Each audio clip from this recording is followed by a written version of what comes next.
Modern Love, the podcast, is made possible with support from Living Proof. Living Proof's dry shampoo is so good at actually cleaning hair that you can take a spin class and not wash your hair after. Use the code LOVE at livingproof.com for a free travel-size dry shampoo with your $20 order. We are the science. You are the living proof. And by Squarespace, providing tools that help people showcase their passions with a customized landing page, website, or online store. Also offering domains, hosting, and 24/7 support. Get your free trial at squarespace.com/modernlove. You should. Squarespace.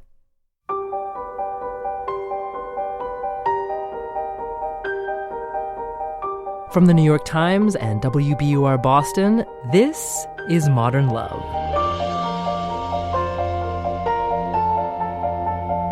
Stories of love, loss, and redemption. I'm your host, Meghna Chakrabarty.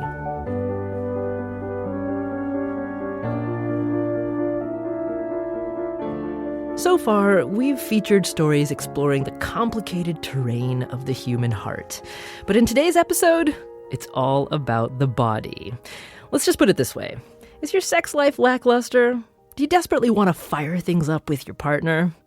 Well, be careful what you wish for, 'cause it just might come true. It did for Mark Jaffe. Tony-nominated actor Stephen Bogardus brings us Mark's story titled Finding Equilibrium in Seesawing Libidos. Somehow our 3 children were out of the house and otherwise engaged, leaving my wife and me a rare moment to ourselves. So I suggested to Karen that we take advantage by heading straight to the bedroom. She rebuffed me, asking, "How do men get anything done when they're thinking about sex all the time?" Perhaps I could have come up with some explanation, but that's not really what she was after. We had been married for 15 years by then, and were raising 3 daughters. In addition, Karen was a busy OB/GYN and part-time moil. Our opportunities for having sex were scarce. Karen's interest was even scarcer.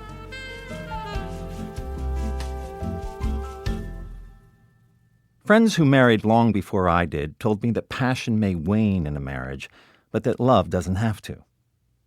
15 years into my marriage, I was hoping that just a touch of rekindled lust would enable my love to more easily flourish. Karen wasn't as concerned about commingling those twin emotions. Her point of view was reinforced each day at work when her patients complained how their interest in sex had faded to the background of life's challenges. For these women and my wife, there had to be the perfect confluence of events for sex to happen. My wife's requirements were that her job had to be going well, the children didn't need her attention, the house had to be clean, the temperature had to be between 76 and 84 degrees, and the Democrats had to control at least one branch of government. Her patients would ask if there wasn't some pill that would let them ignore the externals and give them back their desire. But she knew there was no magic pill. All she could do was commiserate. She would come home and tell me how typical we were, and that I would just have to deal with my oversized libido like all the other unsatisfied married men out there.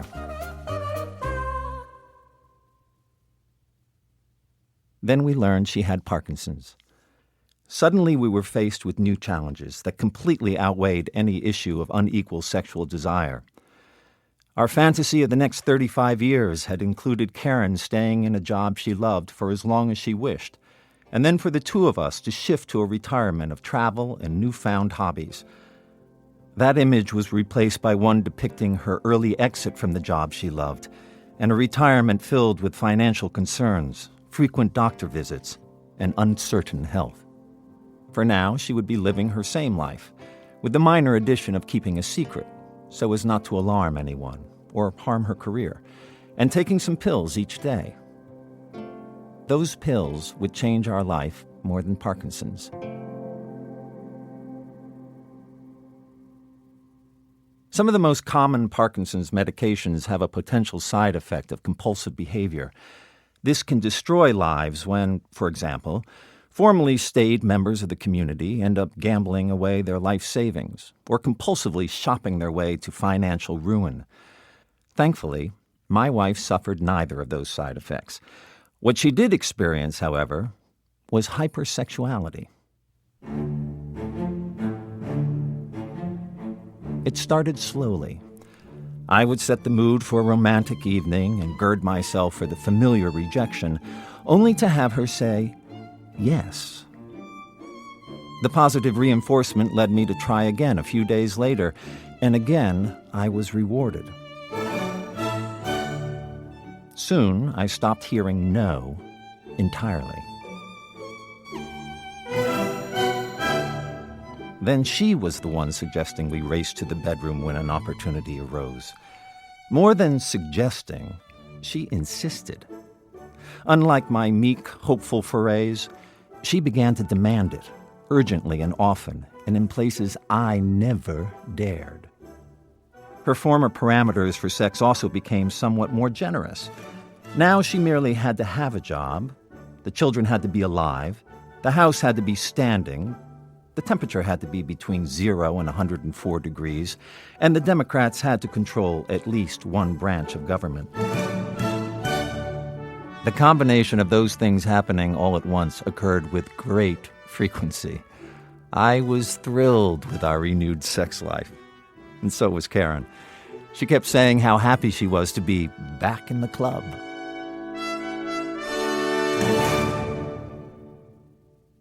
Karen's Parkinson's progressed to the point where she had to increase her medication. I wondered whether this might also increase her obsession with sex. I got my answer a week later when, out of the blue, she asked me the exact same question she had asked a few years before, although this time with a different inflection and a wholly different meaning. How do men get anything done when they're thinking about sex all the time? That's when I started to fade. I was no longer able to consistently please her. Sex became more obligation than joy. In 2 short years, we had completely switched roles. I would soldier on.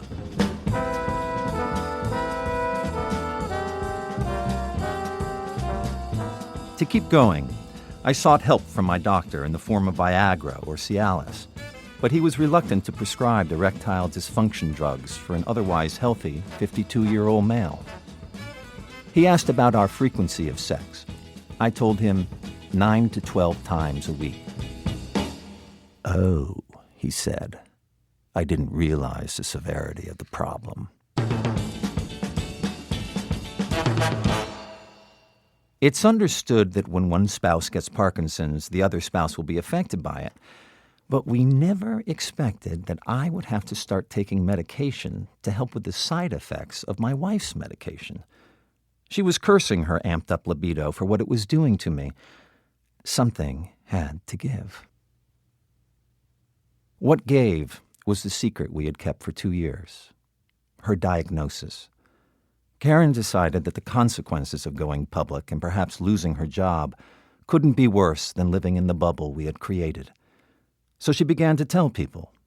And when she did, everyone was sympathetic and supportive, which allowed Karen to focus her obsessive behavior into something worthwhile: fundraising and advocating for Parkinson's research.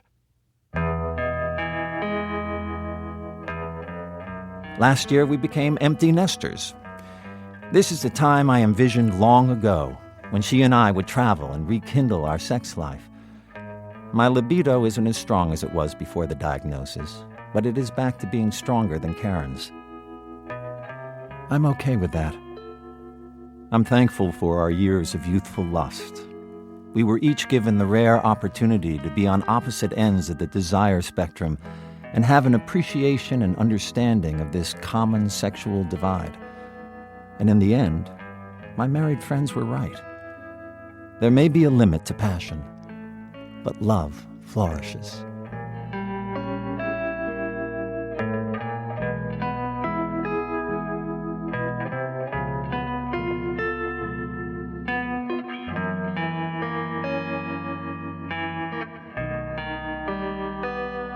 Stephen Bogardus reading Mark Jaffe's essay, Finding Equilibrium in Seesawing Libidos. We'll hear from Mark on how he and Karen are doing today, right after the break.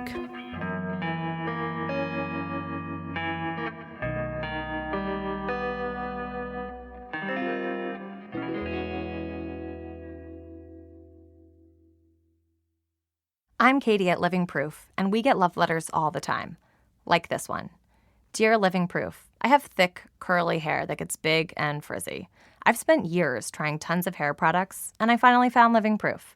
After just 2 weeks, my hair feels fabulous. I'm back, baby. Love, Pam. You can use the code LOVE for a free travel-size dry shampoo with your $20 order. livingproof.com. We're back. It's Modern Love, the podcast. I'm Meghna Chakrabarty. And now a postscript from Modern Love editor Daniel Jones and the author of this week's essay, comedy writer Mark Jaffe. I decided to write this piece for the New York Times because our experience was kind of a be careful what you wish for experience, and getting to experience what the other side has experienced in a relationship. Probably, 20 to 25% of submissions at Modern Love come from men. They can be just as revealing as women, but usually not about sex, and usually not about not getting enough in their marriages. It's just too sensitive of an area or too emasculating of an area, I guess. So the fact that Mark is able to wade into this dicey material and take charge of it with this great sense of humor, it was just a really, really refreshing look at sex in marriage and about vulnerability. They're things that everybody wonders about, and it's such a relief when someone just gets out there and starts the conversation. To me, as a comedy writer, we're always putting ourselves out there, whether the audience is in front of us or whether it's separated by somebody reading it. Comedy is pain plus time, and as a comedian, I think we're able to shorten that time frame. We see the funny in something much more quickly than other people do. So it's just something I'm somewhat used to and willing to do because I thought it was something that could relate to a lot of people. What was really funny about this piece was the aftermath. We got email after email of people saying, what is this? What is this drug? How could you not name this drug? Here's an example of an email that we got. You really aren't going to divulge the name of the medication? This could save thousands of marriages. I'd pay any price for it. Please. I'm happy to say the drug. Unfortunately, it's not like I have a magic bullet. It's Requip, but it's only a side effect for a small minority of people, so it's not something you could really prescribe this drug for that purpose. So I can't save everybody's marriage, otherwise I would gladly do that. Parkinson's affects our life daily, of course, but for the most part, we're able to do everything we want to do, sometimes with slight variations and not to the extent that we wanted to do. It's a necessity to keep an optimistic attitude. We together started a foundation called Shaking with Laughter. She's shaking, I'm laughter. That's what we like to say.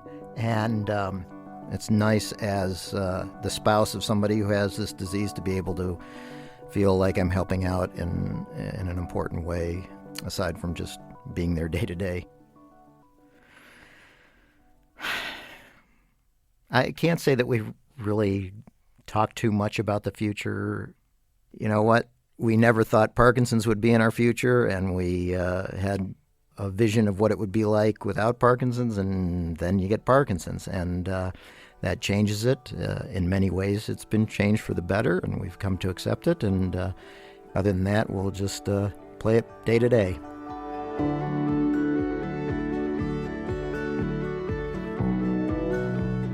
Mark Jaffe, author of this week's essay, Finding Equilibrium in Seesawing Libidos. You also heard from Dan Jones, editor of Modern Love for the New York Times. Special thanks this week to Tony-nominated actor Stephen Bogardus, known for his wide range of work on screen and on stage, including Man of La Mancha, Love, Valor, Compassion, Falsettos, and more. You can see him in Edie Brickell and Steve Martin's original musical Bright Star, opening on Broadway later this month. Next week on Modern Love, Emmy Rossum reads us the story of young love above the clouds. It seemed torn from the back of a Nicholas Sparks paperback. A Southern science major from a small liberal arts school and a Northern humanities major from a huge pre-professional university meet in the skies over the Mediterranean. We kissed that first time. And then we kissed again. Did you meet your great love in an unusual way? We want to hear about it. Send us a voice memo or email the story to modernlove@wbur.org. Modern Love is a production of the New York Times and WBUR, Boston's NPR station. It's produced, directed, and edited by Jessica Alpert, John Perotti, and Amory Sievertson. The idea for the Modern Love podcast was conceived by Lisa Tobin. Iris Adler is our executive producer. Daniel Jones is editor of Modern Love for the New York Times and advisor to the show. Music for the podcast, courtesy of APM. Follow Modern Love on Facebook at facebook.com/modernlove. I'm Meghna Chakrabarty. We'll see you next week.